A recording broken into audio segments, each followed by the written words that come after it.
Era noite e chovia muito.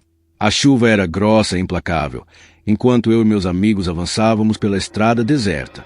As previsões alertavam para tempestades severas, mas não podíamos adiar nossa viagem tão esperada.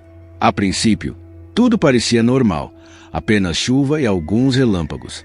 Mas então, a tempestade realmente começou. Os relâmpagos cortavam o céu como lâminas, e a estrada se tornava cada vez mais difícil de enxergar. Em um dos clarões, meu amigo arregalou os olhos e apontou para os campos de milho ao longe. Ele disse que tinha visto algo parecendo um tornado. Seu tom era hesitante, mas assustado. Eu não queria acreditar. Continuei dirigindo até que a chuva ficou insuportável. Decidimos parar sob uma ponte e esperar. 20 minutos depois, quando a tempestade diminuiu, seguimos viagem. O resto do caminho foi um nevoeiro espesso que tornava cada metro um desafio. A rodovia estava deserta e isso só tornava tudo mais estranho. Finalmente, avistamos um pequeno motel de beira de estrada. Barato, decadente e solitário. O motel era de 3 andares, sem corredores internos, todos os quartos eram acessados do lado de fora. Os quartos mais baratos, claro, ficavam no 3º andar. Para piorar, o elevador estava fora de serviço. O dono do motel, um homem velho e carrancudo, não fazia questão de ser simpático. Ele mandou trancar a porta e não chamar durante a noite, pois ele não atendia hóspedes no meio da noite. Seu aviso soou estranho, mas estávamos cansados demais para questionar. Pegamos a chave e arrastamos nossas malas até as escadas. Quando dobramos a esquina do prédio, algo nos fez parar. O elevador estava ali, portas abertas, luz acesa. Mas o estranho era que minutos antes havia uma placa de fora de serviço colada nele. Bom, pelo menos não precisamos subir 3 lances de escada, comentei, tentando aliviar a tensão. Entramos no elevador. Assim que as portas começaram a fechar, algo apareceu no metal opaco. Letras vermelhas surgiram bem no centro da porta, como se escritas por uma mão invisível. As letras diziam: "Não saia do quarto." Meu coração disparou. Meu amigo me olhou, pálido. Tentei rir, dizer que era apenas uma brincadeira estúpida, mas uma sensação incômoda se alojou em meu peito. Quando chegamos ao 3º andar, entramos rapidamente no quarto. O ambiente era abafado e úmido, e a água da torneira saía marrom com um cheiro metálico horrível. Nada mais importava. Estávamos exaustos. Meus amigos dormiram rápido, mas eu não consegui. O aviso no elevador não saía da minha cabeça. Virei de um lado para o outro até que ouvi o som de um sino abafado vindo do corredor. O elevador. Quem estaria subindo a essa hora? Meu corpo ficou tenso. Levantei da cama devagar e fui até a porta. Encostei o ouvido para ver se ouvia algo no corredor, mas não ouvi nada. Então, girei a maçaneta e abri uma fresta para espiar. No final do corredor, vi uma silhueta alta e imóvel. Apenas uma sombra escura contra o fraco brilho do letreiro do motel. A coisa mais perturbadora era que ela não se movia e não falava. Apenas estava ali. O elevador tocou de novo. As portas começaram a deslizar, lançando uma luz amarelada no corredor. A figura caminhou lentamente até o elevador e entrou. Quando se virou para frente, viu o rosto dele. Um sorriso largo e perverso. Mas não era só isso. Ele segurava algo. O cabelo escuro e longo escorria por seus dedos. Uma cabeça. Os olhos da mulher estavam arregalados, a boca entreaberta, num último grito silencioso. Fiquei paralisado. Nossos olhares se cruzaram por um momento eterno antes de as portas se fecharem. Minhas pernas finalmente obedeceram e corri para dentro do quarto. Tranquei a porta, acordei meus amigos aos gritos e obriguei todos a sair do motel imediatamente. Não importava se acreditavam em mim ou não. Nós precisávamos ir embora. Denunciamos o motel e o velho à polícia. Nunca tivemos notícias do caso. Anos depois, vi no noticiário que um famoso serial killer havia sido preso naquele mesmo motel. Sua assinatura: ele decapitava suas vítimas e as descartava em lagos próximos. E eu, sem saber, havia testemunhado sua obra naquela noite maldita. Relato número 2. Faz 18 horas que estou preso neste maldito elevador. Meu telefone não tem sinal. A linha de emergência é inútil e ninguém parece estar ouvindo meus gritos. Eu só queria subir para o meu apartamento no 9º andar e descansar depois de uma semana exaustiva. Mas agora estou aqui, enclausurado, sem saber quando vou sair. Se é que vou mesmo sair. Tudo estava normal até o 6º andar.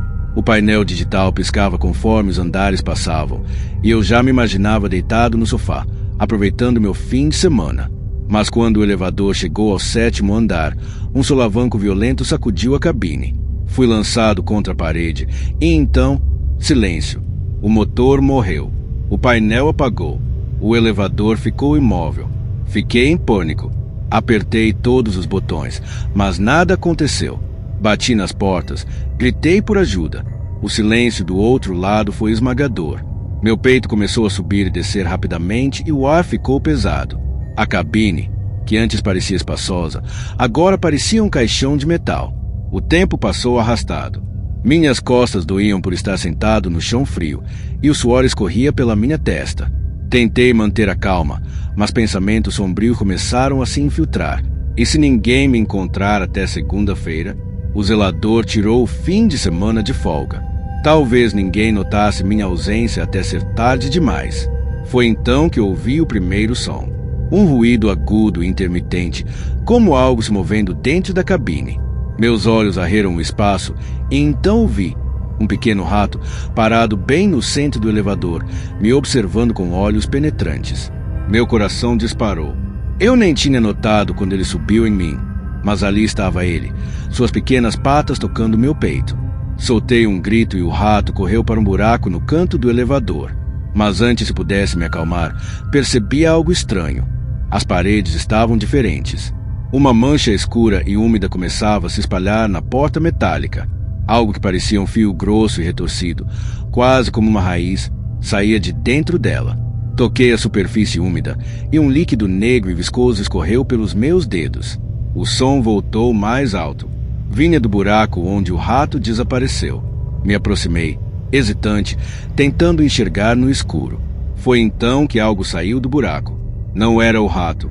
Era uma língua, longa, esguia e viscosa, se mexendo freneticamente como se estivesse viva. Soltei um grito e caí para trás. Um rosnado baixo e gutural preencheu a cabine.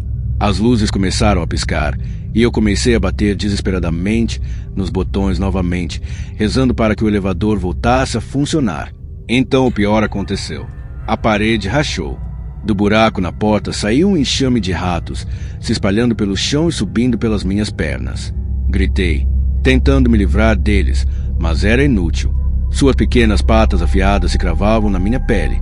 Suas caudas roçavam meu rosto, seus dentes mordiam qualquer pedaço de carne exposta. Me debati. Arranquei ratos do meu corpo, joguei-os contra as paredes. Mas quanto mais eu lutava, mais deles surgiam, saindo da parede negra como se fossem parte dela. Eu estava afundando no mar de corpos peludos e fedorentos. Foi quando apaguei.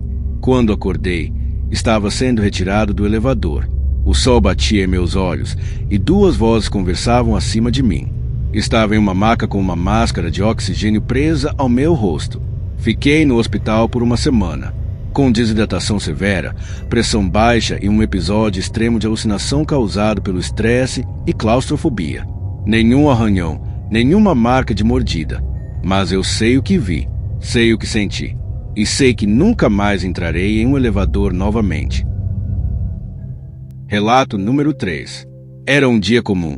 Até eu voltar do trabalho, notar a viatura da polícia estacionada em frente ao meu prédio. Meu estômago revirou, pois algo parecia errado. Subi os degraus rapidamente e, ao entrar no saguão, vi 2 policiais conversando com o síndico. Eles me lançaram um olhar desconfiado antes de dizerem: "Voltaremos em breve para mais perguntas." Esperei que saíssem. Sem conseguir conter a curiosidade, perguntei ao síndico o que havia acontecido. Ele suspirou, coçou a cabeça e então disse: "Marcos, um dos inquilinos, desapareceu hoje. A última vez que foi visto, ele entrou no elevador para ir ao 9º andar, mas nunca chegou lá. As câmeras mostram ele entrando, tudo normal até o 6º andar. No 7º, ele simplesmente não estava mais lá. O elevador seguiu vazio." Minhas mãos suavam quando segui o síndico até o escritório para assistir à filmagem.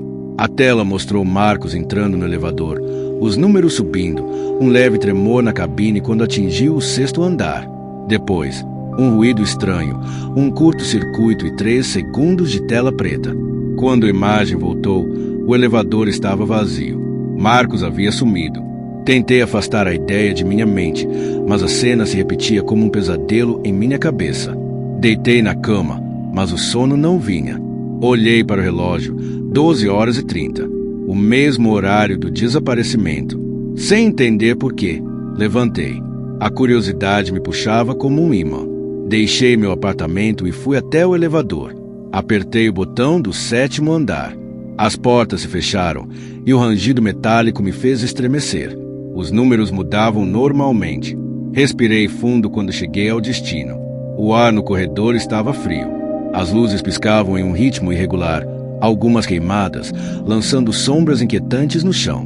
Nunca havia estado ali antes.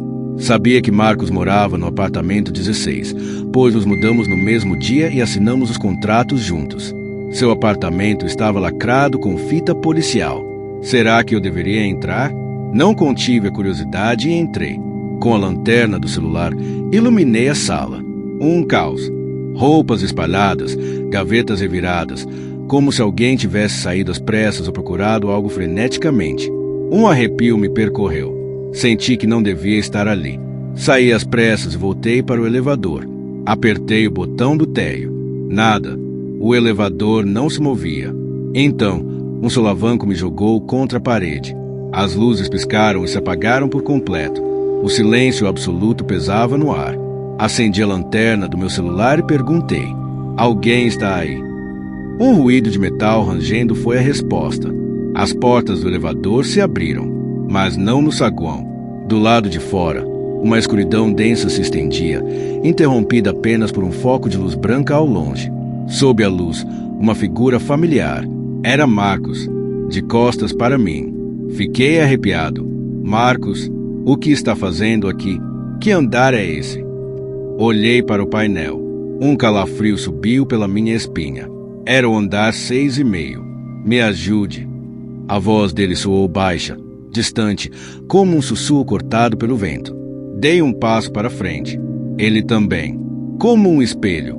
Parecia que ele estava me imitando. Virei de costas e ouvi o som dos pés dele se movendo. Mas quando olhei novamente, ele estava atrás de mim. Eu recuei, sentindo meu coração martelar dentro do peito. Marcos começou a se aproximar de mim e seus olhos eram negros e sombrios. Ele parecia estar possuído e a única coisa que pude fazer foi gritar com todas as minhas forças. Então, de repente, acordei na minha cama. Eu estava completamente encharcado de suor.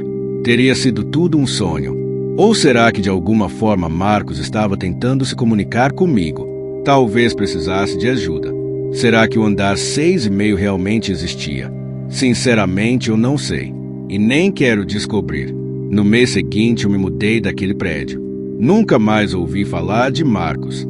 Acho que ele nunca foi encontrado. E eu? Nunca mais entrei em um elevador na minha vida.